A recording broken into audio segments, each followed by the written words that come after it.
In the name of Allah, most gracious, most merciful, peace be upon you. Recently, I came across Mohammed Qasim. He dreams of Allah and Muhammad sallallahu alaihi wasallam. He dreams Allah is telling him the future. Alhamdulillah. I've watched his videos, read his blog, and watched his videos a second time. I've wanted Allah to speak to me since I was 8 years old. I have had true dreams in the past, and so have other family members. My earliest true dream was when I was 10 years old. I dreamt my cat was lying dead in the cellar of our house. When our cat actually went missing, I begged my mum to come down into the cellar to check with me because I was scared to go alone.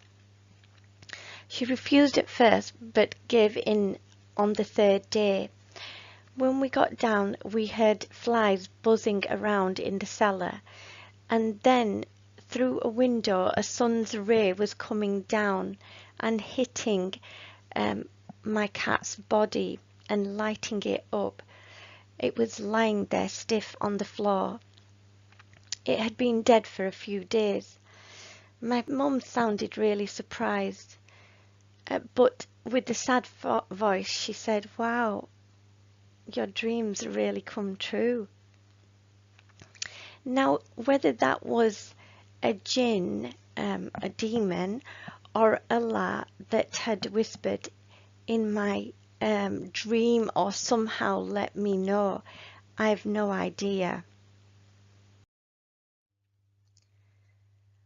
When I was much older, it was around the year 2000, I sat up in bed and I felt really afraid because there was something close. I was sensing something.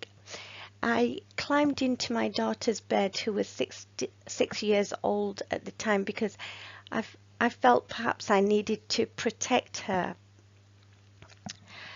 I had a strange sensation, and it seemed like my ears were sealing up.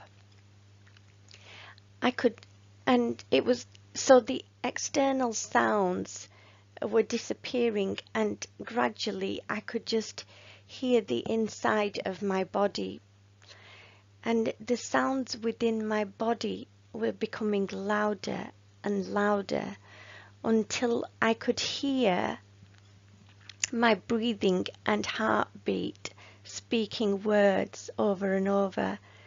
Now the words they were speaking was Allahu Akbar.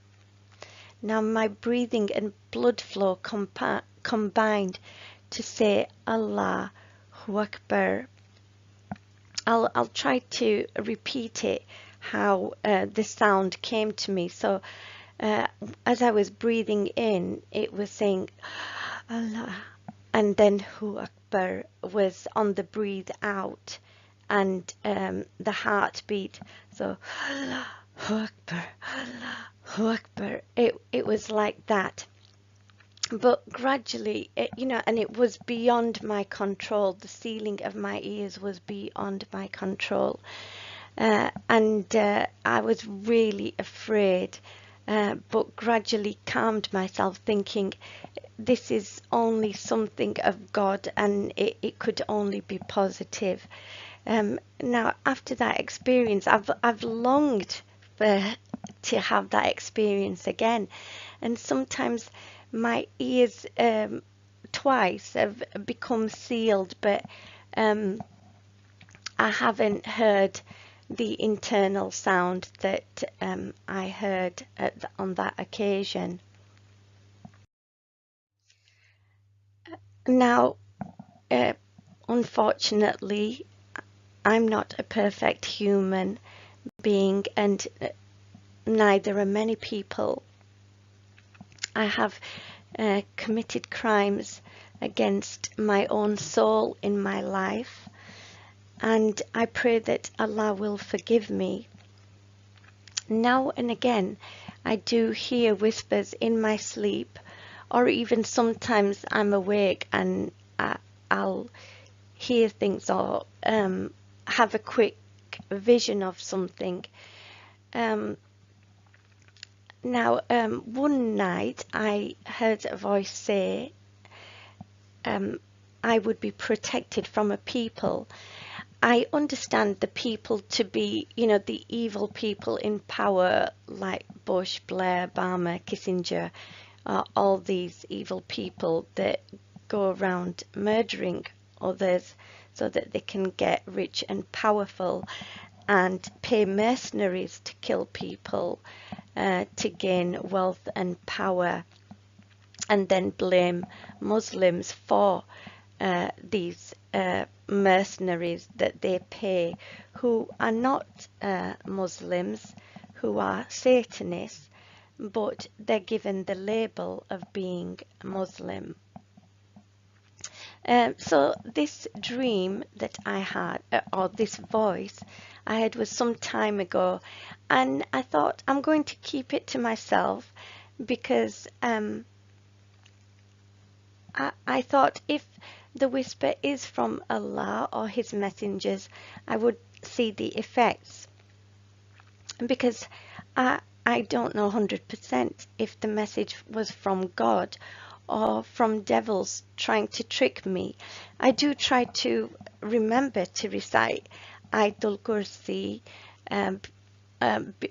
before I go to sleep, which I know is an amazingly powerful prayer that does remove jinns in your life, because I saw the impact of a jinn, and I saw in a friend's house, and I saw the effect of me reciting it even though my friend didn't know.